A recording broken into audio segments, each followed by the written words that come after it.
And welcome, ladies and gentlemen, to the monastery, the open bar of the internet, the world's greatest shit show, and the place where we, the good brothers and sisters of this most holy of temples, seek enlightenment through the drunkest, craziest, and most batshit ways possible. I am your one and only gaming monk, better known as Mildra, and with me, I have two returning good brothers and sisters to the temple. They are the two-headed duo behind Everae Games, previously here for an early form of Untold Destiny. Now back with the first level taster of its basic edition. In the red corner in the red and blue corners respectively, we have Vicky and Dean Hiljawet. How are you two doing today? We're doing well, Mildred. Thank you for having us on again. Yes, thank you so much for the invite. Yeah, thank you for coming on. Obviously, I gave the taster its time in the sun during the Valley of the Judged. I treated it as if it was a blank slate compared to when we were doing that micro campaign a while back, because I knew a lot had changed and iterated upon since that time. Yeah, it had indeed. Playtesting, what it does to systems, eh? Oh yes.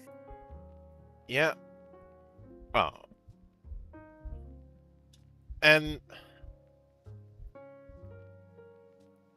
one of the I remember that one of the big things that I ended up noticing is the proficiency system changing.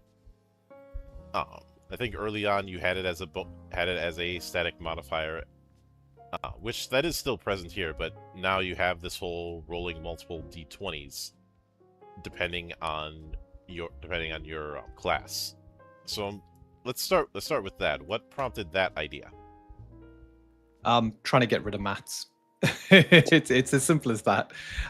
You're referring, of course, when we had your attribute, and then depending on your rank of training, another number added to it. And it was very mathy. The 1 dice then was added to that. I wasn't happy with the way the percentages were falling for success in the background, because you could be quite well trained, but if your single dice you're rolling isn't behaving, it feels like you're not well trained. And I wanted to correct that inconsistency where luck plays more of a factor than your skill. And also, just to get rid of some of the maths, I didn't like numbers being added to other numbers to get to a bigger number. So during one of our reviews, I think this was around about last year when I was in hospital, I had a chance to have a good think about this. And I came up with why don't we just use multiple dice to represent that increasing skill? We were using that to some respects when we made attack rolls. We were rolling 2 dice as standard. So why not actually push that to the max? Have 2 dice picking the lowest if you're untrained, then 1 dice, 2 dice, 3 dice going up to master, and then an additional dice if you're focused in that skill. And of course, we were using skills at that point rather than the proficiencies that we've the attribute proficiency we brought into the basic, and it just worked well. You have your dice, you add 1 number to it, and then you got your boons and banes, which are just d6s that are added or taken away from that total. And it just elevated. Character creation became so much easier. It became a lot quicker. You're ticking boxes. For every box you've got, you roll a d20. And Vicky, how did you find that worked when you moved across to it? It worked really well, but of course Mildred was playing what is now our advanced edition. So we made a decision back a few months, it's got to be 3-4 months ago now, where we were going to take the advanced and strip it right back to its basics, and then give people something they can get their teeth into. And I tell you this, the multiple D20s was such a breath of fresh air. It just made sense. So that's one of the reasons that we decided to go down the basic edition, because it allows us to get everybody up rolling. But yeah, the difference with rolling multiple D20s and how that feels at the table, it's an absolutely different feeling than just rolling the 1 D20. I would say it's game changing, to be honest. Yep. And something else. I think something else to note is the fact that you have your proficiency spread just based on class, but you're also getting an additional floating one based on your background, and in some cases race. So it's not as locked as some people might think, but in early editions of D&D, you had the prime attribute, the attribute that was going to be the focus, and you kind of have this here, even if it's not outright stated. But I think another thing, and I do remember when I had my brief visit on the live stream a few days ago, where I talked about me being glad to see a use of spell points instead of slots and spells per day, because while my colleague Monarch doesn't think it's as big of a deal, I have fully admitted that when it comes to the Vancian spells per day model, I am the biggest hater. Yeah, I have to admit that's probably down to the fact that I do nothing but moan about spells per day. It doesn't feel right. I've always and Dean will back me up on this. It was Dean who came up with the mechanics, but it was probably in response to the fact that I like playing spellcasters and I whinge a lot. And that is, you look at it, you never take a melee character's sword away from them. Why do you suddenly take away spellcaster's ability? And that just never felt right to me. It just, especially if you've got this attachment to the Aether, if you're actually linked to what is essentially magic. Why is it you can only sort of call on that magic a couple of times a day? It just doesn't feel right. It just doesn't play right. And it doesn't give you a feeling of being a powerful spellcaster. And I have to say, from a player point of view, it's made playing a spellcaster much more enjoyable than the sort of traditional method. Mm-hmm. Yeah, the Vancian magic, I know why. I mean, we all know why it was brought in. It was to give that resource that you had to manage through the day. But typically what will happen, a player uses all their spells, they want to stop, they want to rest at that point. It gets in the way of the natural flow around the table. And moving to spell points, yeah, the biggest difference I've seen is I'm no longer, when we're in the flow, when the adventure's going forward, they're making great progress, we're not getting those artificial stops of, oh, I've used all my spell slots, I need to rest. And it just keeps everybody in the moment. It keeps the adventure flowing. It feels far more natural. Yeah. Now, I'm not sure if you saw it, but about a year ago, I did a lengthy video going over why I don't care for the model. And a good chunk of that was going into the origins of it. Obviously, it's called the Vancian model because of Jack Vance. Gygax and Arneson were fans of his Dying Earth books, and there's also the fact that model is a holdover from chainmail, where wizards were treated as an artillery unit. Yep. Yeah. And one of the big problems that I've always had, and this is not a new problem. This is a problem I had when I started as a little kid, and nobody could give me a straight answer for. And as an adult, nobody's still given me a straight answer about it. Is the justification in universe. The Jack Vance thing, the mages as artillery thing, that is an out of universe thing. In universe, there isn't, especially because of the whole playing halfsies about setting, there isn't really an answer to that question. And you look at other fantasy RPGs that use magic, and they do answer this question.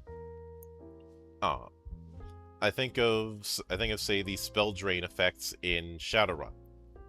That is there to tell you magic is a physically and mentally taxing affair, and if you overdo it, you're going to pass out. Warhammer doesn't have a limitation like that, but every time you do cast magic, you are running the risk of getting the attention of the ruinous powers, which can result in bad things. In best case scenario, you just stink for a few hours. Worst case scenario, Yeah, something comes forth. Yeah. And in something like, I've been covering Anima on the channel for the last few months, and in that setting, you have to balance between accumulation and Xeon, which is basically the setting version of MP. You can have all the MP if you want, but if you have bad accumulation, it's still going to take a while to actually cast anything. And they have a whole thing about the soul flux that explains why magic works the way it does there. And last but not least, I'll bring up Legend of the Five Rings, which I've mentioned is one of my favorite RPGs, period. And a spellcaster in that, known as a Shugenja, they are not casting spells, they are asking the elemental kami to perform a service for them. And you can only do that so much. And with the Vancian model, that isn't really there. I've seen some people try and say that it is there in implication, but that's implication. That's someone interpreting it, not what's actually on the page. And also, there's the matter of when you have a limited resource, there's going to be a tendency to be conservative with it. You know, the rainy day paradox. Yeah, and that's the thing. It's if you are playing a magic user, there is nothing worse than just sitting there while everybody else is having a good time and you're thinking, I gotta wait. No, there's nothing I can throw into this. I need to keep it in case of XYZ. And it does spoil the feeling. And you know, to reflect on what Dean said about the natural adventuring day, you know, the whole point is that when you're off adventuring, you want to use your resources, you want to bring them to bear, and you don't necessarily want to just keep restricting it so that you cannot do anything with it.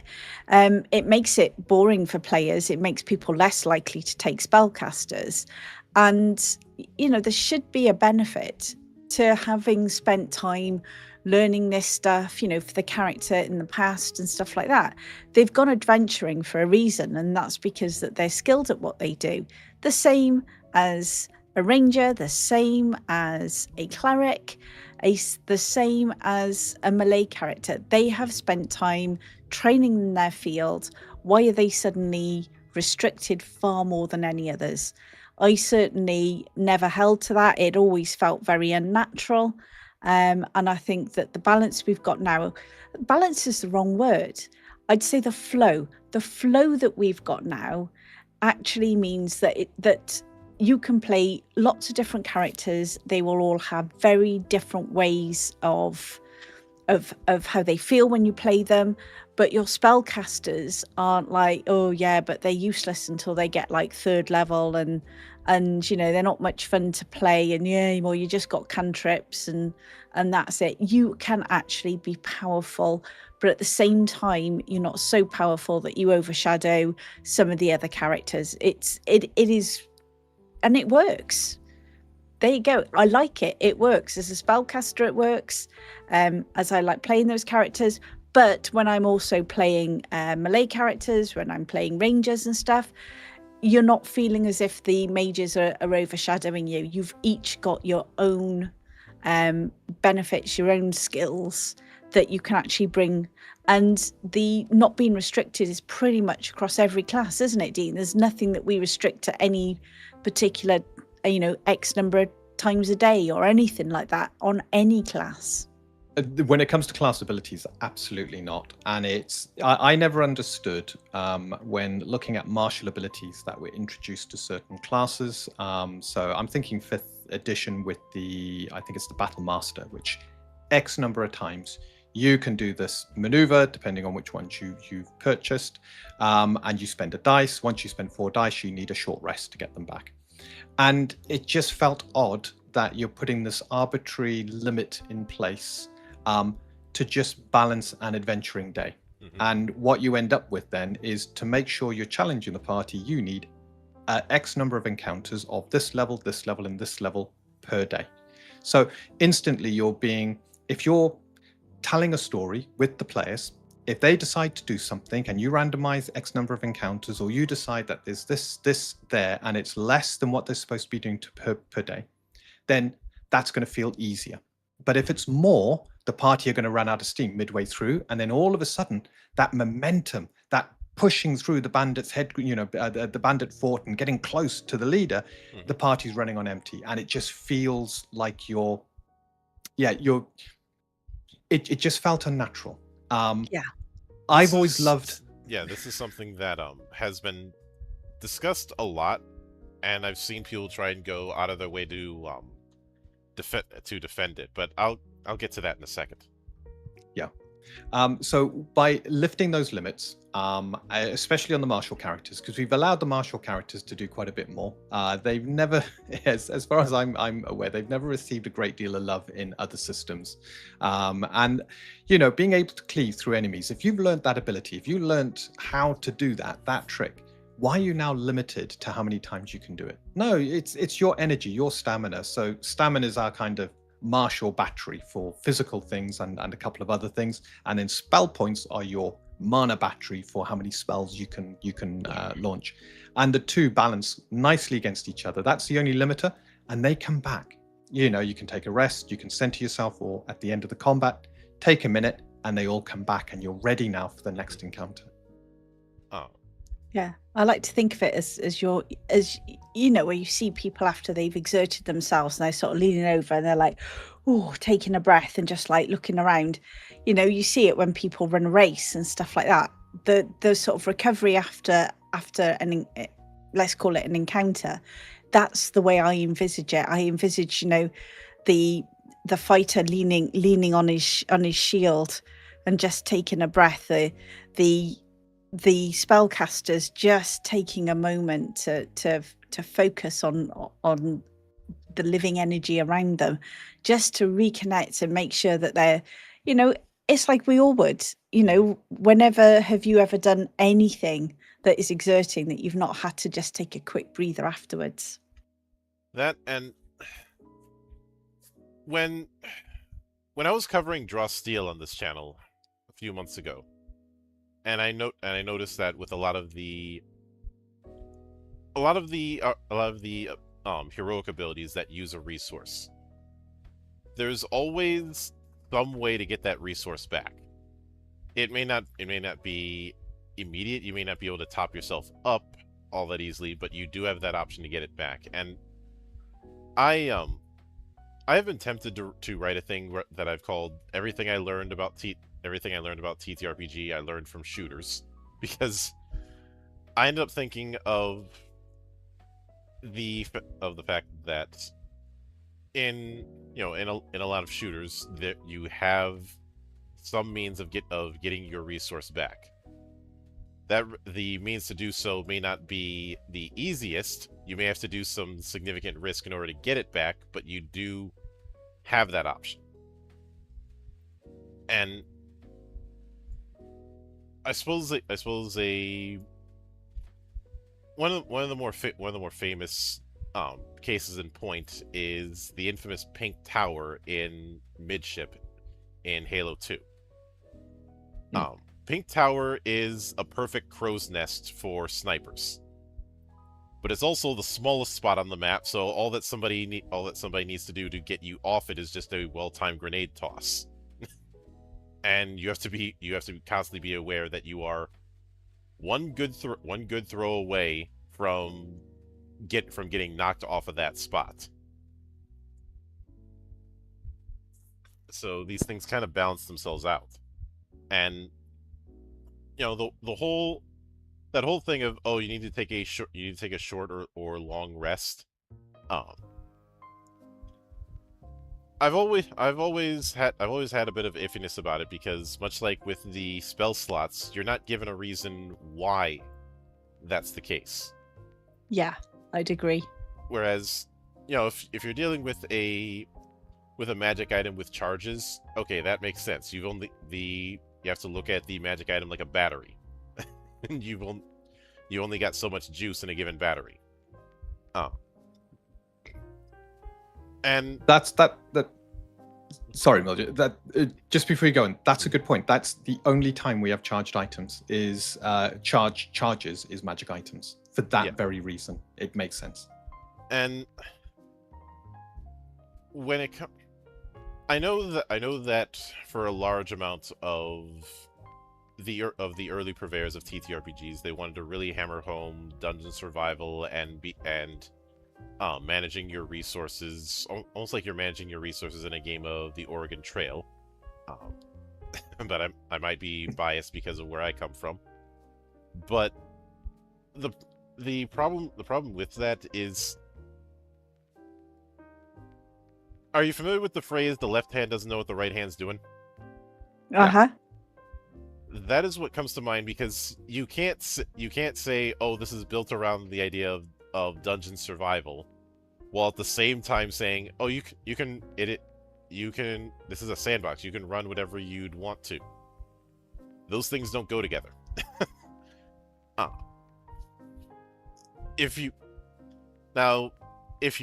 a game is specifically built around that, like say Torchbearer, is right up front in the fact that it is about dungeon survival, it's not a problem.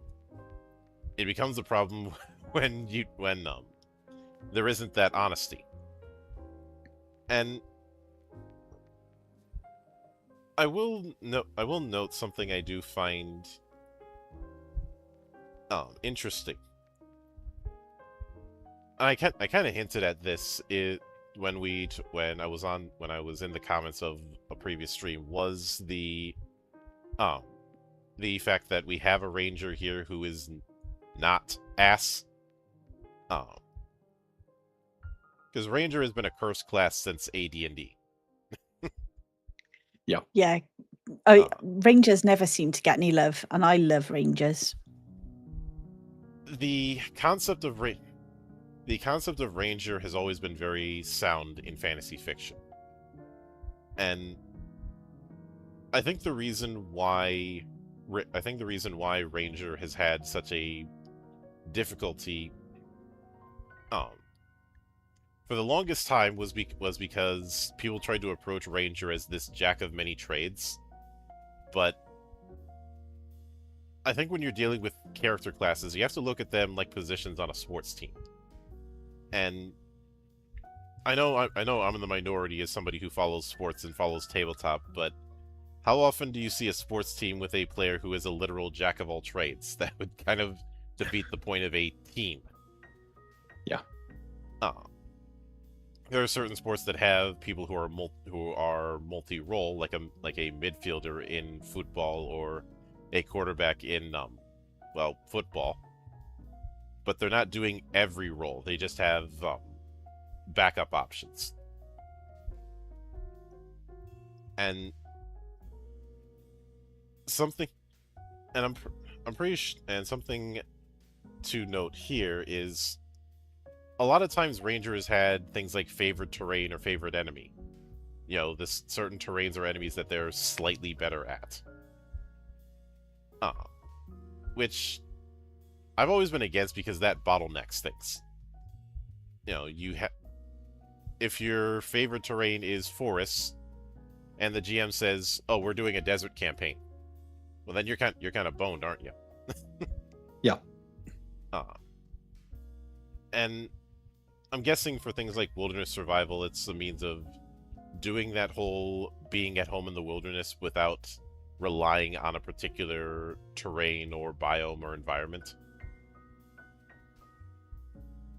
Absolutely. The wilderness survival is, so when we did the basic, in the advanced system, ranger had access to rogue abilities, rogue skills.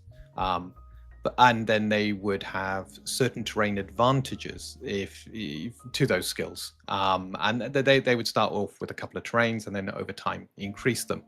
When we moved to the basic, I stripped that out because it was a level of complexity we didn't need in the basic edition. And it got me actually thinking about the ranger. And we're going to be taking the basic and adding the skills back in and the bonus features and all the stuff that made the advanced system character creation as in-depth as it was. And when we do that, I will be considering the ranger, because you've made a good point, and it's been playing on my mind, which is, if you restrict a class too much, are you adding flavor? Yeah, are you adding flavor, or are you adding an element of irritation to the person who plays that class? And I want the ranger to excel in the wilderness. I want them to be, when it comes to tracking, when it comes to survival, that's their area. If they're in a dungeon, they're not going to be as good as they are in the wilderness, but they won't be penalized. But in the wilderness, they shine. Mm-hmm. And for me, what I like is things like uncanny senses and the way it applies for the ranger. When you think about it, uncanny senses will actually kick off if they're walking through the wilderness and there's something not right. I like to think of it back to, I don't know if you've read the Magician's series. I think it's Raymond D. Feist. Mm-hmm.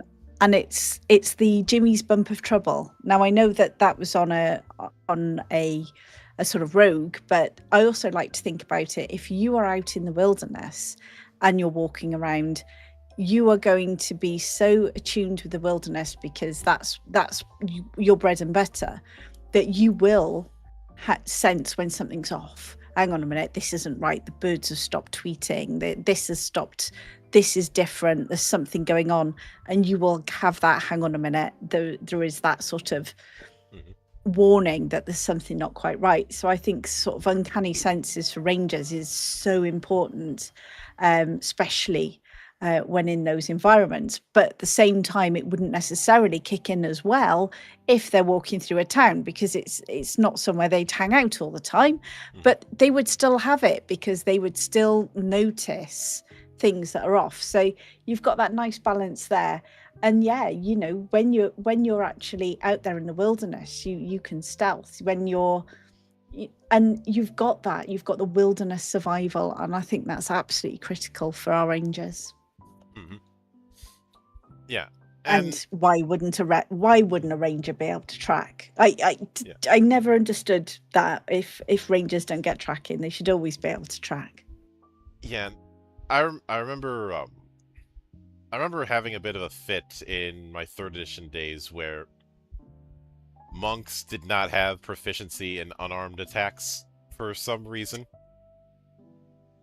and it's like you're building it around monks being the masters of the Fistiverse, and you don't give them proficiency in that. What the hell?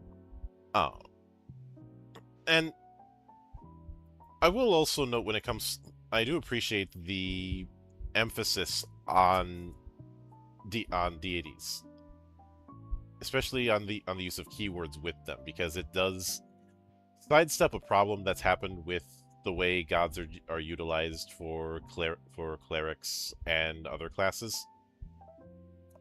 In the sense that a lot of times the deity doesn't have that much direct impact on a cleric's kit. And oddly enough, when I was looking at the way the tenets were set up, my mind kept going to the way tenets were presented in 4th edition of all things. Which I know I've caused a few people to have an aneurysm by mentioning 4th edition positively. To that I say, skill issue. I'm just dropping to the floor, twitching. Ow. Oh, no tears. It's a waste of good suffering. I will admit that there is the odd thing in 4th which is okay, but in general I didn't get on with it. No, actually, yeah, it just reminded me too much of a card game, and I got frustrated with it.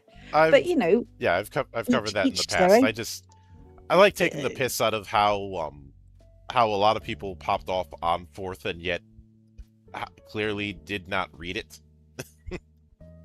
Yeah, we actually played a campaign in it. We did a campaign in 4th. We read it cover to cover. Yeah, probably played it for about a year before we finally gave up on it, and we got to quite a high level. I think it was about 12th, 13th maybe. But the card game nature of it came out because someone bought the sort of card deck that comes with it. So you were tapping your daily abilities and untapping them when you had a rest. Your encounter ones were tapped and then untapped when you finished your encounters. So you had all these cards placed out across your character sheet, and I guess that's where the funny thing is that card thing didn't show up for months. Because I ran a full campaign going from 1 to 30. We didn't have that at all. Yeah, I think that's a sign of something that they brought out that was supposed to complement the edition, which for me anyway ended up removing the reason I found it okay to begin with and turned it into something. It's like I was very much of the mind, if I want to go and play Magic the Gathering, which was something I used to play a lot, then I'd be playing Magic the Gathering. I want to be focused on it as a role-playing game, and it did definitely take away from it, in my opinion. But it wasn't just the cards use, but I think the cards sort of helped speed along its demise in our gaming table. Yeah, it felt unnatural is the way that I would describe it. Going back to what we was talking about, where we've been trying to keep a adventuring day, I felt that was the one thing that fourth edition actually trod all over significantly, was that ability to have a natural adventuring day. It felt stilted, and that's what I disliked about it as a player. Yeah. Oh. Now, one of the things that it's funny that we mentioned martial abilities earlier, because I look at the Master at Arms, and it's clear the big point with them is not you can use any weapon, even though you can, but it appears to be more on the fact that that they are able to take advantage of martial features more than anyone else is. Yeah, far more versatile when it comes to utilizing their martial features, because you think about it, the martial side of things, the melee side of things, even the projectile side of things, all the different weapon types are in their blood. They train more, they train more again. So therefore they've picked up more.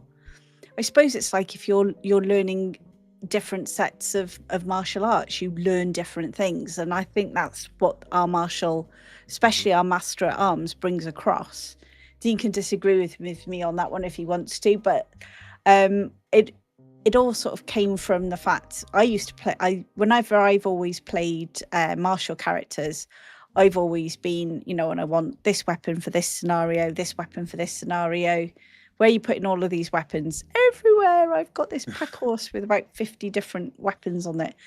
I've always enjoyed having that option, which weapon am I going to use? How well trained is my character with them? And that, I think, fed into some of the design of the Master at Arms, which is someone who will pick the right tool for the job. Would you say that's fair, Dean? Absolutely, and it's the reason our weapon design is the way it is. It's the reason we have certain vulnerabilities on creatures. So you have a reach weapon, you're attacking an ogre. Ogres are vulnerable to reach. So you got a long weapon that can stab up to the weaker parts of the ogre. And the Master at Arms was all about this, the right tool for the job. And I think it's come across well. I when we watched the Valley of the Judge, you came up with it. We had a copy paste error that you rightly identified. Sorted that. It's been sorted. The opportunity knockdown and the power knockdown are now sorted out, and they are two very different abilities. So it's all about playing the Master at Arms. You've got access to all the armor, all the weapons, and then it's how you use those weapons. The build variety you have is tremendous. If you're in a party where you're more or less the only frontliner, you can take things like Duelist, giving you the ability to burst your melee attack tests. But if you've got a group that are going to be around you, then things like Protect Ally come in really handy. And if you're planning to have a big shield, then your Cover Ally is fantastic. It means when you're up against a creature with a breath weapon, like a wyvern or a dragon, the party aren't going to be splitting out. Instead, they're going to be clustered around you. So when the creature breathes, you bring up your shield and they can all benefit and use the cover reaction to try and halve that damage coming in, taking cover behind your shield as you protect them. Yeah. And it's all this flavor we wanted in the Master at Arms to really shine as a martial character. And I know that for the longest time, the fighter or its equivalent has had a bit of a reputation as Babby's first character, But I think a lot of that is due to this idea that martial characters are supposed to be playing a backseat to the mages, which you look at the vast majority of fantasy fiction, and that doesn't seem to match up, in my opinion. No, it doesn't. I always think that the martial characters should always have a place of prominence. Even though I love playing spellcasters, I always feel martial characters. You only have to look at Pug and Thomas. Yes, Pug was just, you did a lot. There's a lot there with Pug, but look what Thomas accomplishes, and he's a martial character. I think that shows a perfect balance between the two, in my opinion. That and Conan has made a career out of kicking the shit out of mages throughout his life. And who doesn't like a good bit of Conan, eh, Mildred? Mm-hmm. And I'd be remiss if I didn't bring up my favorite pairing in all of Warhammer, Gotrek and Felix. I have to say, I'm not as familiar with that one. Dean, I mean, you've read a lot more on Warhammer than I have. Yeah, but it's mostly 40k that I've read. So Warhammer Fantasy, I did a little bit back in the day. The one campaign I took part in was Power Behind the Throne, and thoroughly enjoyed it. Very interesting system. But beyond that, I don't know much about the fantasy side. Yeah, Power Beyond the Throne is part of the Enemy Within saga, which is for a lot of people, when it comes to Warhammer Fantasy, that is the campaign. And case in point, the fact that 4th edition dedicated like 6 whole books to their version of the Enemy Within.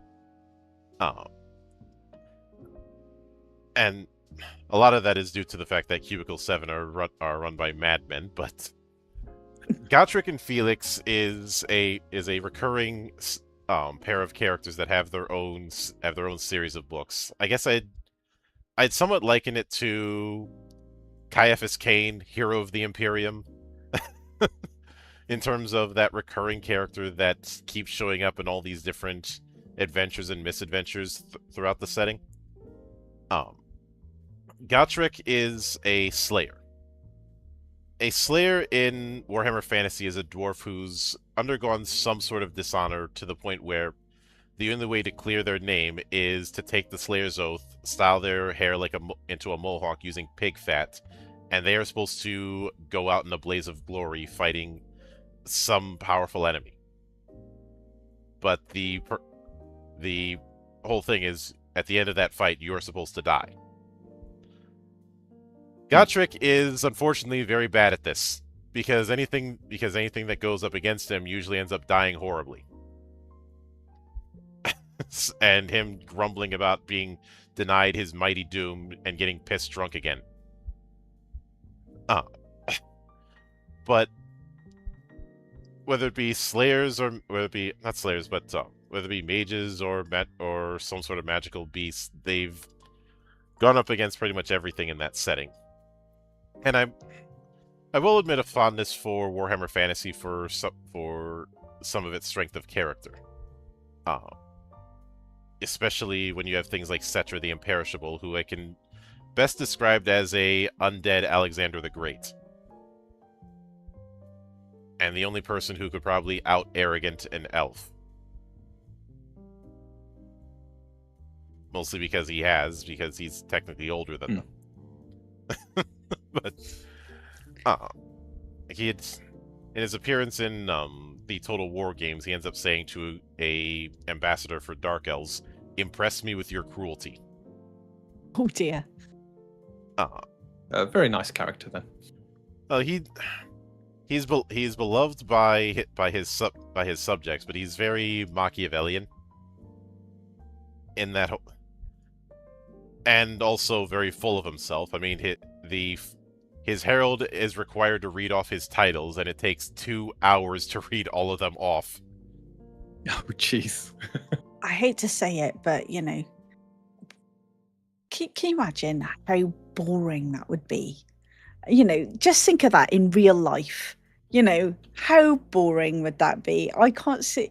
You would have to be royally up your own rear end to want that constantly. He is very full of himself. Yeah, but how much? So think through that. To have that all the time, how much is he actually, doesn't believe in himself? That he has to have somebody fill in with his own titles so that he can actually believe in himself. That it says an awful lot. Well, all of the titles that he has, he legitimately earned. It's not a collection of made up. Remember. It's not a collection of made up titles. Yeah, but you'd think he'd actually remember that, and he wouldn't need to be reminded of it all the time. And that tells me that, he's almost like has little faith in himself, even though he's done all this stuff. I don't think it's for him. Yeah, I don't think it's for him. I think it's for anybody who's anybody trying to else dominate who's there. Them. Sometimes silence is more frightening than noise. Then again, there was the meme of nobody rules Cetra, so Cetra found some nobody and killed him.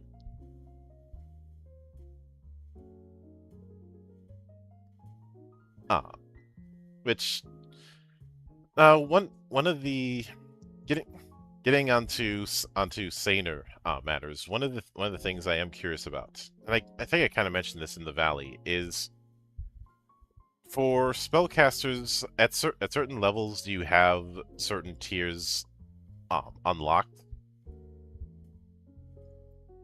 Yeah, that's right. So it's you've got access to tier 1 magics to begin with, tier 1 spells. At 3rd, you get tier 2, and then every 3 levels thereafter, you unlock the next tier above. So 6, 9, 12, 15, and then finally tier 7 at 18th level. Yep. It is interesting that you went with tiers as the nomenclature, which I can understand, since going with levels for character, class, and spells can lead to some cross-wiring at times. Yeah, it was always something that I saw a lot of people feeding it back, which is you got spell levels and you got character levels and you got this level, you got that, and it just leads to confusion. So I wanted something that made it stand out. When you're talking a spell, it's a tier, so you can't confuse that with character levels. Thus, you can talk about both the level and the tier of the spell within the same sentence without it getting confused. Yeah. And in regards to the Gish question, or the half-caster question, because I think you two are familiar with the term Gish, right? I'm not, but Dean might be. I've heard it, but it's escaped my mind for now. Could you enlighten us? Yeah, remind Gish us. Is a shorthand for characters that are decent at both martial and magic.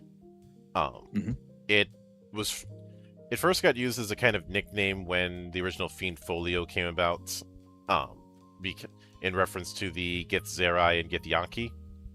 Yeah. But obviously the original run of elves is the classic example of Gish. But in recent years, there's been the nature of things like half casters who have a bit of casting, but don't have the same level of focus that a full one does. You do kind of have Gishes in two forms within the taster rules that you provided, that being the Paladin and the Ranger. Yeah. Is the approach that you take with the equivalent of half casters going to be they specifically have a class associated list of spells that they know that a full caster wouldn't? Yes. So when it comes to the restricted spells, so this is the Ranger and Paladin spells, because they have a much reduced level of power, they go up to tier 3. So at 16th level, they can cast tier 3 spells. At 8th level, they get access to tier 2. So they've got when it comes to the versatility of their spells, it's a lot smaller, more restricted. They also learn a new spell every even level, so 2nd, 4th, 6th, and so forth. So they get half the spells of a cleric. So they're quite restricted. They have a limited limited knowledge of spells. To compensate for that and to make sure that they shine separately to a cleric that has a lot more versatility and a lot more access to spells, they get specialty spells. So the ranger, for example, if I pop to the spell list, the ranger has, just on tier 1, has a number of really good things. They got the hunter's mark, obviously key to the ranger, nature's stealth to take themselves and a group through the wilderness unnoticed, true strike, which is their ability to target creatures accurately, so it allows them to spend stamina to boost their attack, and vicious weapon. So any weapon that is turned into a vicious weapon deals more damage. Now, of course, all of these are focus spells, and the one area they suffer a little bit with is they have a lot of attributes to manage. So wisdom becomes vitally important to both the paladin and the ranger, especially if they want to maintain or keep certain spells running. So our focus is used.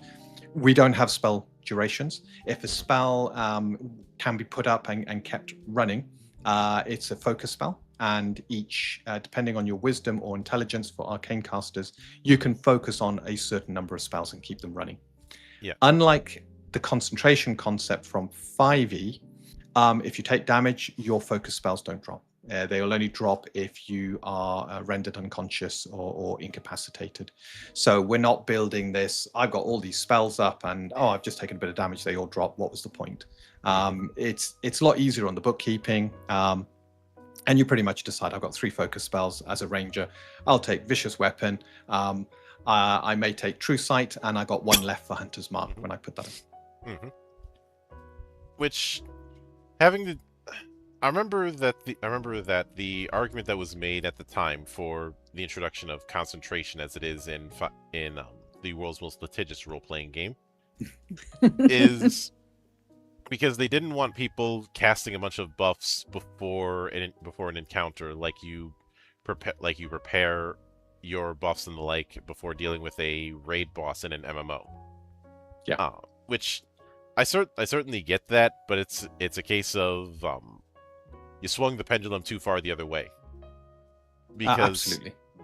The big reason why I've picked on concentration is the action drain. It almost requires you to have haste as one of your spells, just so that you can actively contribute instead of just maintaining spells, which is a one-way trip to that player just checking their phone. Absolutely, all they're doing is just maintaining existing spells. Yeah, one of the things I'd like to add for all of our spellcasters, if you've got focus spells, there is absolutely nothing stopping you from popping them up at the beginning of the day and walking around with them.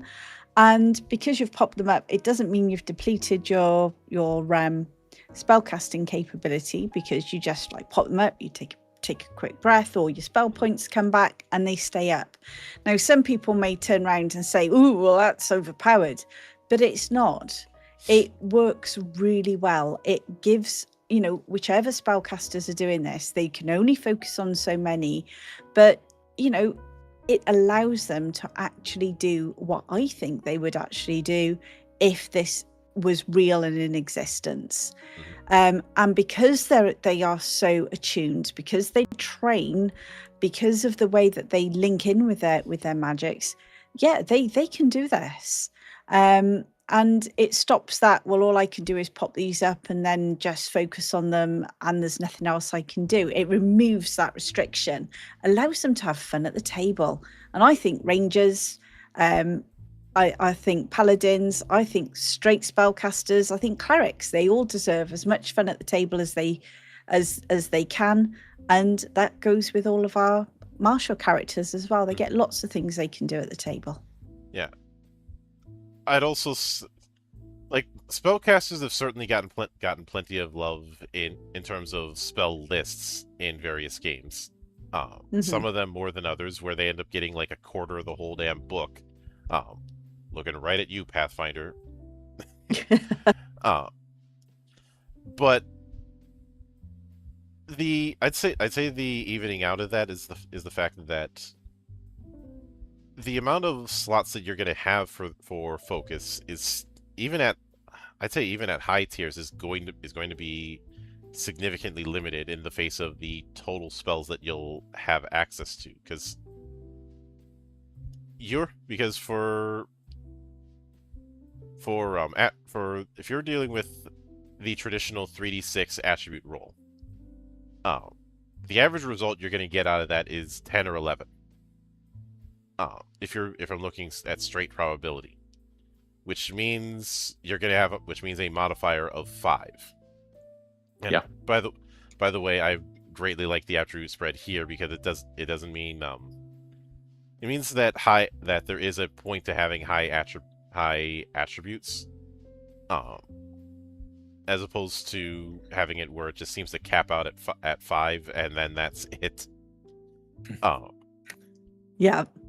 But that means, and since we're dealing with always round down, at the baseline, you're going to have maybe 2 focus slots.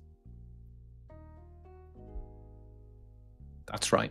Yeah. And for an average, which you're average. You can sustain 2 spells. Yeah.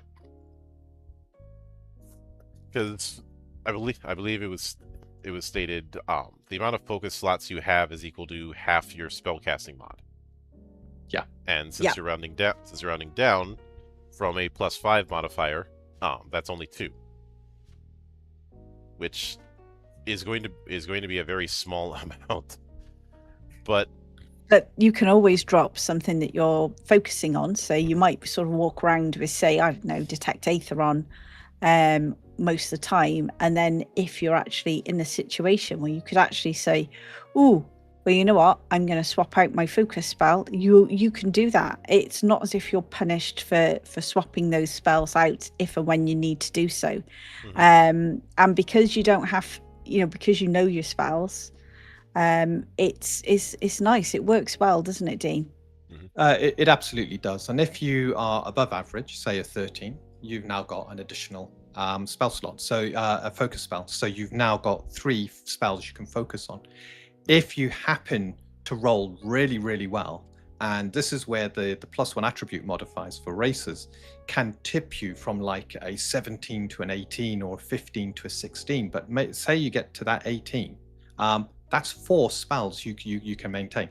Your character can focus on twice as many spells as someone who's just average, and that can make a big difference depending on what you're playing. We'll also have we're looking at the Bard class as being one of the stretch goal classes to be added in. So if we hit a certain stretch goal, we can get the artwork for it and add it into the rules.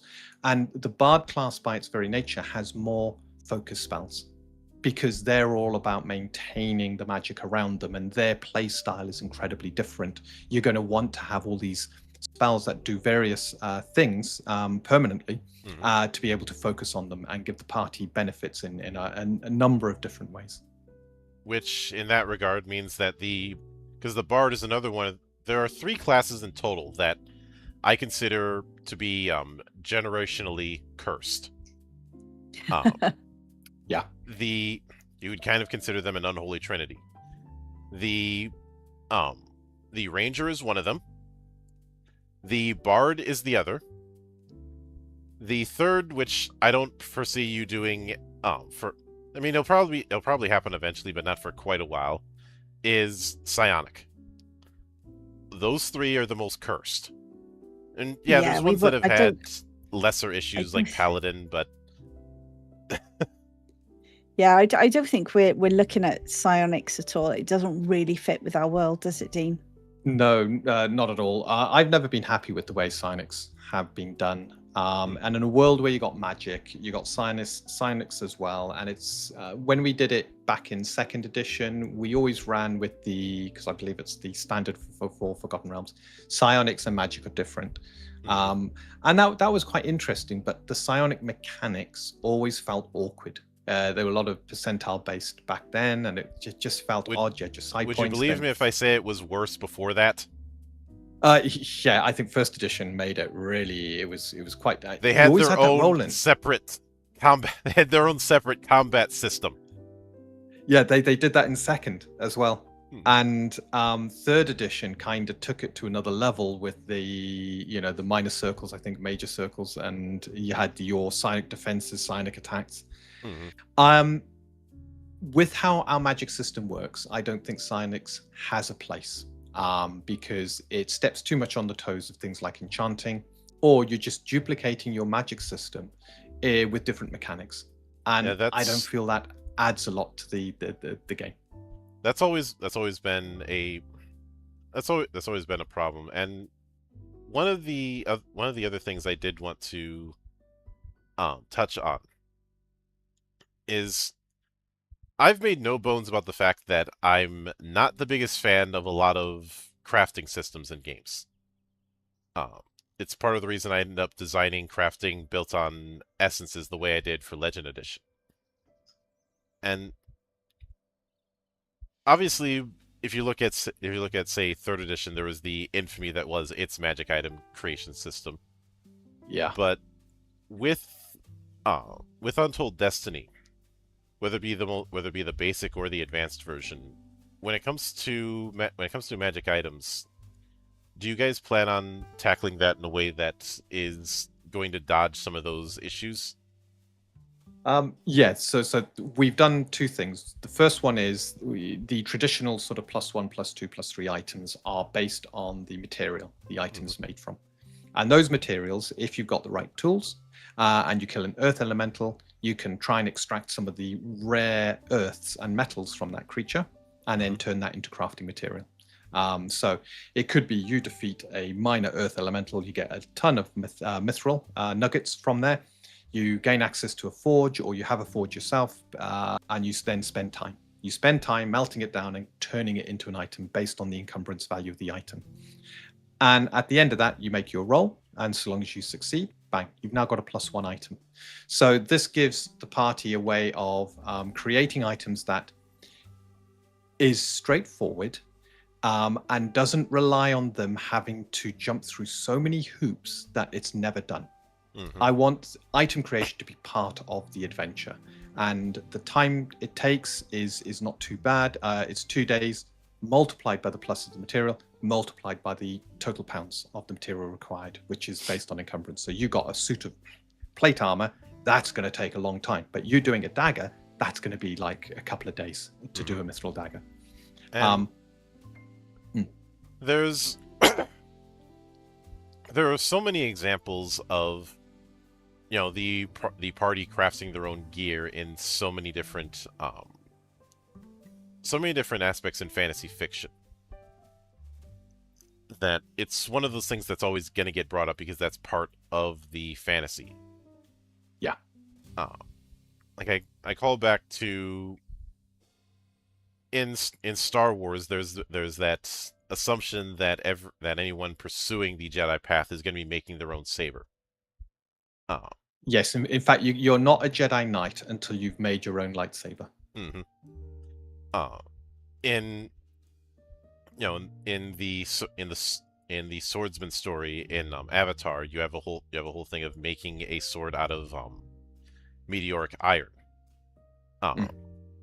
In the Conan, the movie, the first one, the reason the Atlantean sword is a big damn deal is it is made using techniques that have long been lost, as opposed to the current Hyperborean techniques that are significantly inferior. That and having the apparent blessing of Crom, although calling it blessing is a bit of a stretch because no one prays to Crom.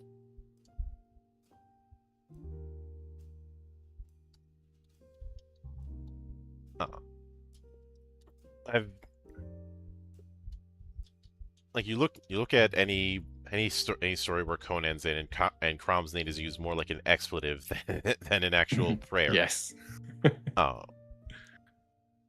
And I believe the reason why is because he's something of a nod to both Cernunnos in the Tuatha De Danann, and Odin.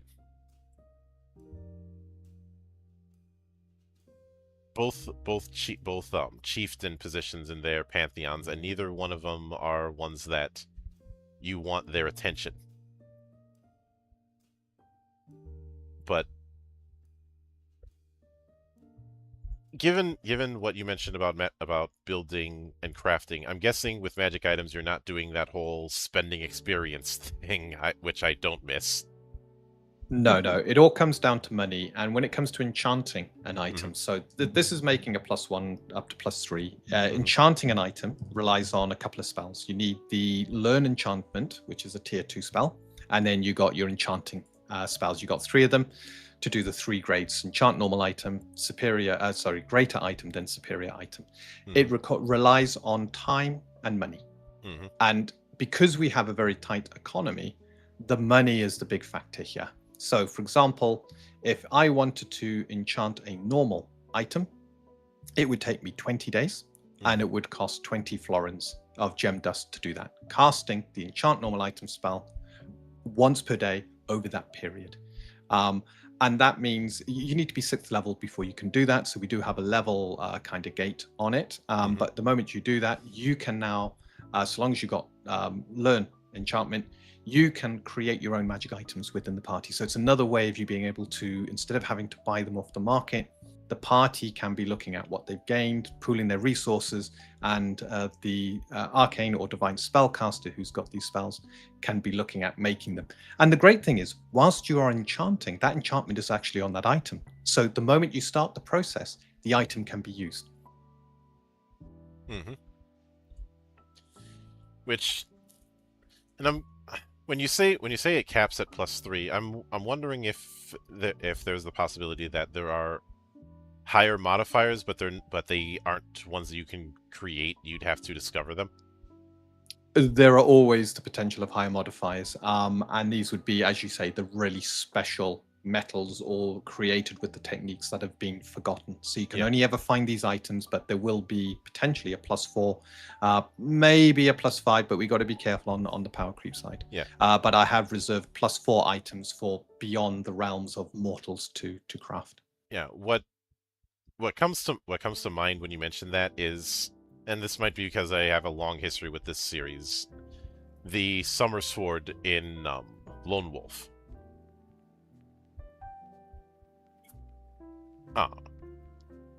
Which I don't think I've actually seen that. Do you want to describe it to me a little bit? Well, the Summer Sword is from the Lone Wolf game books, which is it's a game book series that got its start in the game book boom in the 80s. Still has a very, very dedicated audience. I've just started the first book. And I got an electronic character sheet, and I've started playing it, and it's interesting. I didn't realize there were that's what you're reading in bed. That's what I'm reading in bed. And when I got my phone out and I'm updating it with the stuff I'm finding and where I'm going, and the page numbers, it's all of that, because the Lone Wolf books have been fantastic. They've been around for decades now, and I didn't realize there's over 30 books, I think, within the entire series. Yes, and I think I've got the first 5. The first 5 are a nice narrative arc. In fact, a lot of the books are built around that kind of narrative arc. There's a few that are spin-off ones, and some that are a bit apocryphal. There's Joe Deaver took his time and experiences with doing the early D&D tournament scene, and built the world that he did with those books. And the Summer Sword, which is a big damn deal in the thing, was his spin on the classic Holy Avenger magic item, but because of the fact that it is directly associated with the god that the Kai Lords serve, it has been described as a nuke in the form of a sword because of the fact that that when it comes to Dark Lords, it's the only thing that can permanently take them out. And I've always liked the idea of there being a difference between a sword that is enchanted by magic and a sword that is enchanted by something higher up on the totem pole. Like a magic sword is just going to be a sharper sword. A divinely enchanted sword would probably be something that could cut through more than just the physical. In that, and I'm just using that as a case of demonstrating the power difference. Which, speaking on that, I do want to touch on the world of Cessia, because Kaseya. Kaseya. Kaseya, yeah. It does sound to me like you guys are not falling into the trap of setting or not setting that I've talked about on several episodes of the show, where, and this is the problem that you see with D&D and some other games of, oh, you can run any kind of fantasy in this, except you can't because of implied setting, except the setting isn't actually there. I'm somewhat exaggerating, but you get where I'm going. I know what you mean. We've got a specific setting with Kaseya, but one of the and this is where it's not, there's a setting, but there's not a setting. So Untold Destiny is set in Kaseya. However, we will be releasing non-Kaseyaed rules. I think that's the best way to describe it. That is definitely. Yeah. So we will be releasing for anybody who wants to use the rules in their homebrew, so that that it's just basically removed all of the language around Kaseya. But yes, when it comes to Untold Destiny, it's got a very specific world, it's got a very specific universe wrapped around it, and we've got a very specific timeline. But what we didn't want to do is to completely and utterly say, well, you can't use this for your own game. So yes, it is very much tied in with Kaseya, but it's easy enough for you to utilize for one of your homebrews, or you can even create your own worlds in the sort of Untold Destiny universe. It's absolutely adaptable for anything like that. But you're right, we haven't fallen into the trap of making it, what's the word, beige. Yeah. I often describe it as playing half-seas. And yeah. Even if there are those options to do it outside of the setting, I remember something that my mentor had said. You need to understand the rules before you can break them. Absolutely. And especially since the rules need something to ground them, so that you do answer that question of why things work the way they do. And once you understand that, then you can start bending it about. Obviously, it could be argued that I'm one to talk because of the approach to setting that I have with Legend Edition, but I made the conscious decision with that to be setting agnostic. There's nothing wrong with that. It's just a case of shit or get off the pot. And I think one thing that I certainly didn't see, that I am certainly not going to miss because of how misinterpreted it's been over the years, is alignment. Yeah. Yeah. The closest we've got to alignment are the keywords alongside religion. But otherwise, I've never been a big fan of alignment. I think it shackles the player. As much as it's there to try and inform player role-playing, it also hampers player role-playing. You're not allowed to do that. You're lawful good. And how many times do we snap, something happens to a loved one, all of a sudden our previous morals and goals, guides, have thrown out. We're now filled with this rage, and we will do anything to protect the loved one or to get them back. Alignment was just from my point of view, very restrictive. However, when it comes to religions do follow these codes. And I can see that as more of a bearing. So, for example, we've got religions that are holy, neutral, or profane, which is your good, neutral, evil, and organized, nature, and chaotic, or chaos. And that's your law, neutral being nature and chaos. And that works incredibly well for defining the religions. So the religions kind of fall into the 3x3 grid, but characters, no, it's down to you role playing. And if you are religious, down to how you interpret the tenets of your religion and how you adhere to them. Yeah. And in my experience, when it comes to alignment, it's been something that was I don't know who to blame for this, but it was transformed into something it wasn't built for. Because the way I saw it, alignment was what certain cosmic forces thought of you. Very much drawing upon the law and chaos pantheons in the Elric saga. Yeah. But over time, it morphed into this morality system that it was not designed to be. And then you end up with infamous things like that guy problem when it comes to paladins, or the fact that barbarians have to always be chaotic. Although in the case of barbarians, it was worse, like with the early days where they were forced to destroy any magic item that they found, which that's a great way to make friends at the table. Oh, absolutely, yeah. I think the biggest trouble with alignment is the fact, and it's quite funny because I really quite enjoy playing clerics or paladins that follow specific gods. I think the trouble with alignment is it's everybody has this perception on what's good and what's evil, and it doesn't give you that sort of grayness in between that sometimes exists.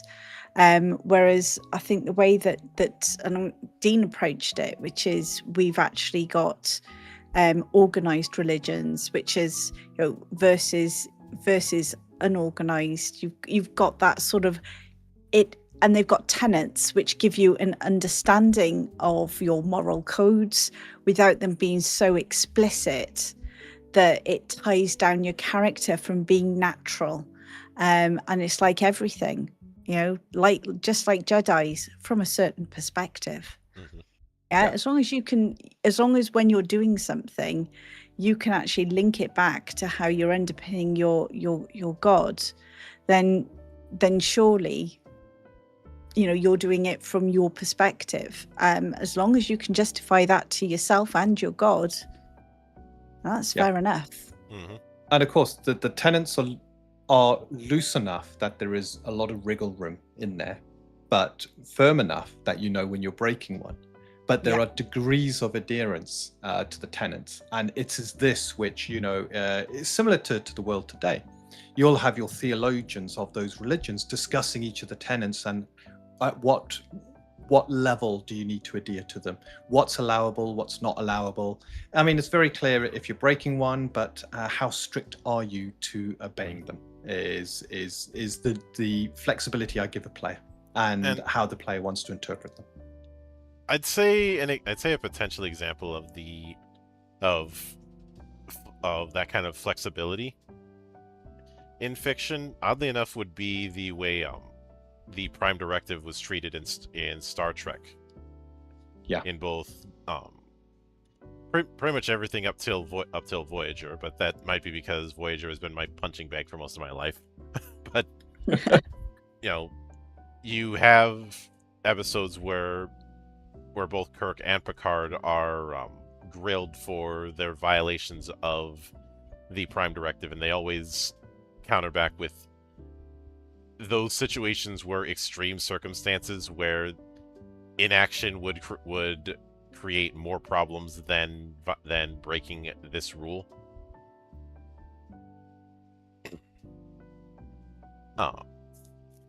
And it's one of those things where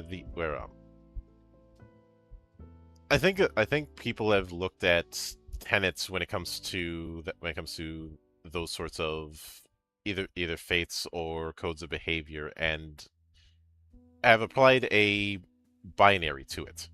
of you're either following it 100% of the time or you're violating all of it, which doesn't really match how those sort of characters work in fiction. I think of the most by the book character in the form of Judge Dredd, and how even he's willing to bend the rules if he has to. Yeah. But when it comes to the future of things, I know you've mentioned doing a basic and advanced version. Are some of the things that we've seen in this basic version, are they going to be, is this going to be enough compatibility to the point where one could convert between basic and advanced with little fuss? There will be 100% compatibility between the two. A lot of the a new word, Dean. Compatibility. Oh, I love it. Compatibility. Sorry. No, it's me. I just decided to invent a new word. It wasn't you. No. So the core mechanics remain unchanged between the two. But the way the dice are put together, you build up your dice. From one, it's your proficiency is around each of the attributes. On the other one, it's around your skills.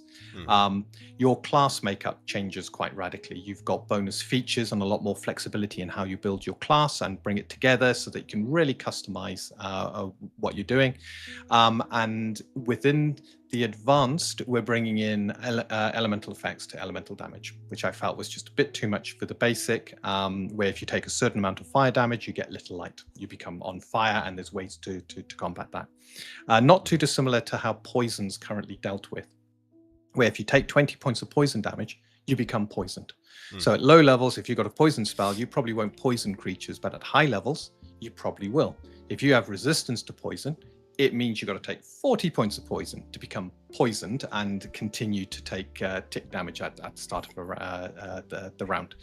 So we're adding options to character creation. We're expanding how the characters are put together. We're adding skills, bonus features. We're bringing in the legend system.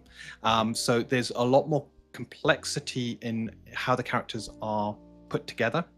And there are a couple more tools in how you run the game. But if you pick up an adventure, it will say, for example, if there's a rune that you don't understand, it will say make an arcana, in brackets, intelligence test. So you know if you're using basic, you don't have arcana, it's a skill. We don't use skills in basic, but you know it's intelligence. So you immediately know what you're doing. The creatures will be pretty much, in fact, they will be identical between the two. And I've gone through great lengths to make sure that the creature stat block can suit both basic and advanced.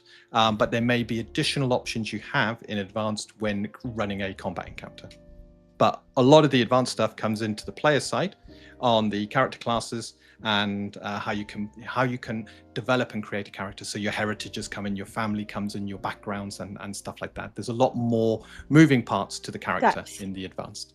Yeah, it's depth in the advanced, Mildred. The way I'd describe it is basic edition gives you the fundamentals for you to get rolling.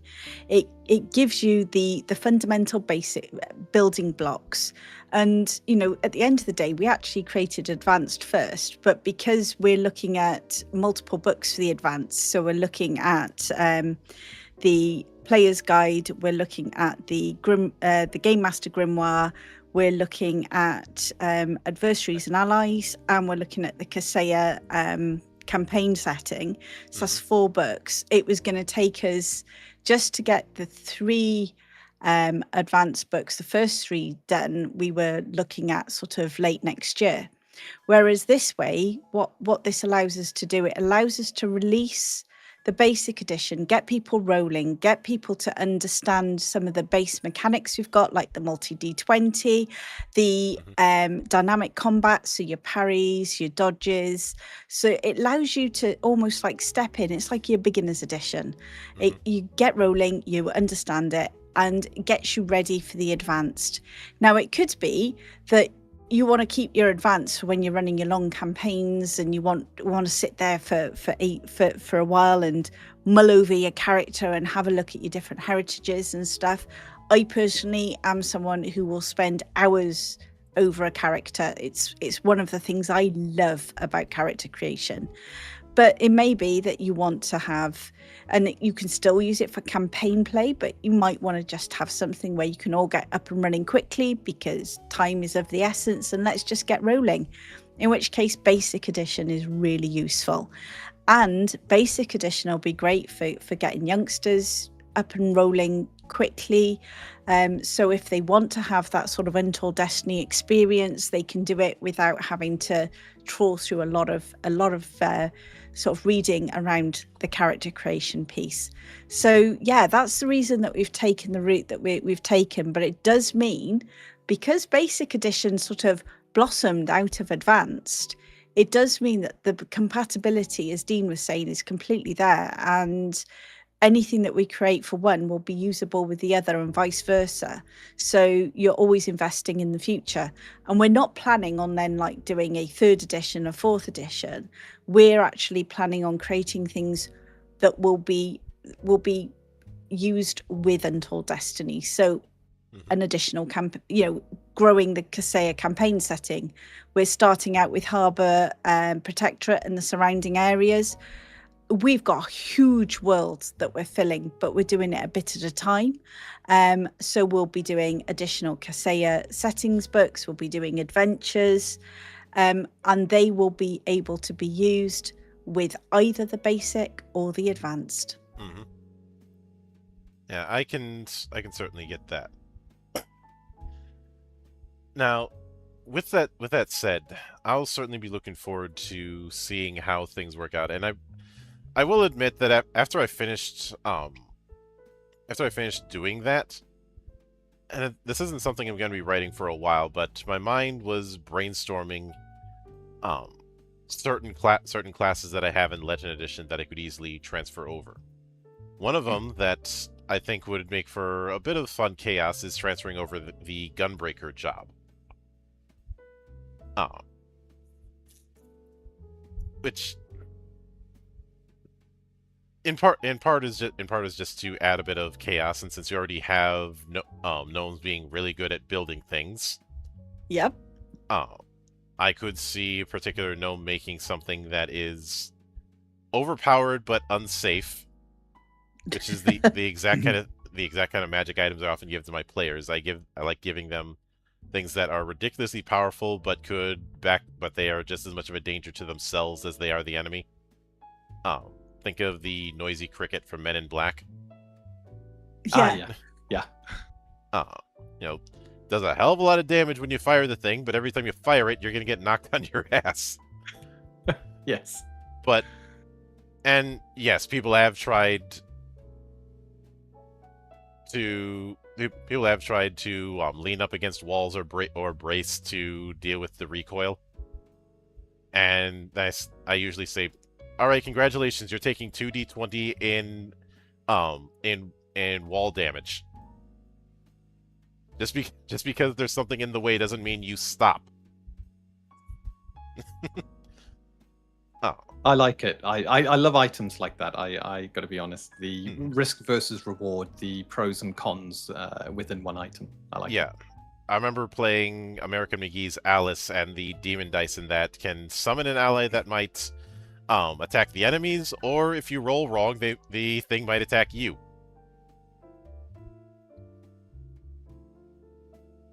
And you have no idea of knowing in advance which it's going to do when you fire it. So, no pressure. But what could possibly go wrong, Mildred? What could possibly go wrong? Yeah, I know. I have known far too many people who have said that, or I wasn't planning on having an accident. Yes. I wasn't planning to shoot myself in the foot. I used to read the Darwin Awards a lot. And I also have that one song that was used as a "Please Be Safe Around Trains" thing that made the rounds in Australia a few years ago, the "Dumb Ways to Die" song. It was intended to be just a PSA about trains. It ended up breaking containment. But with that said, I do want to sincerely thank both of you for taking the time out of your schedule to come all the way to the monastery and enjoy the madness that happens here. We always love visiting you in your monastery, Mildred. Every time we join you, we have a good time, don't we, Dean? Oh, we do. It's lovely here, and thank you so much for inviting us in. Oh yeah, and of course, anytime you see fit to return, whether it be for more of Untold Destiny or to laugh at certain baffling decisions in game design, the door is always open. Thank you. As I often say around here, drinking is not mandatory, but it is encouraged. I love it. Well, thank you so much. And of course, a sincere thanks goes out to everyone who took the time out of their schedule to come onto the show and enjoy the madness. And there will be plenty more where that came from, as there always is here, on the open bar of the internet. But until then, on behalf of the good brothers present and not present, my name is Mildra. I am your gaming monk. Stay fucking frosty, everybody.